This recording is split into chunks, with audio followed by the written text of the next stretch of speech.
አባቶቻችን በመታዩት ልክ በመታዩት በዘመኑ በነበረው ጥበብ ሰርተው ለኛ አስረክበዋል። አሁን ግን ከዘመናት በኋላ ለረጅም ዓመት ከተገለገለበት በእርግጠኝነት የቤተ ክርስቲያን ሲመረቅ እኛ ሕፃን ልጆች ነበርን። ዛሬ ደግሞ አባቶቻችን እግዚአብሔር ይዛኔ በሰጣቸው ጸጋ ይህን መሰለ ሰርተውልናል።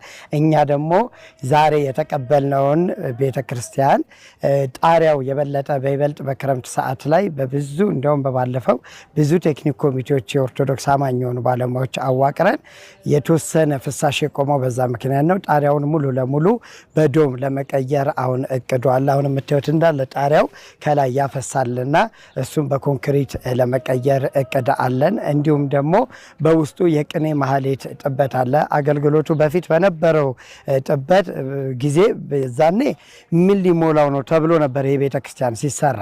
ዛሬ ግን ህዝበ ክርስቲያኑ እየሰፋ በሄደ ቁጥር ግን ለአገልግሎት ራሱ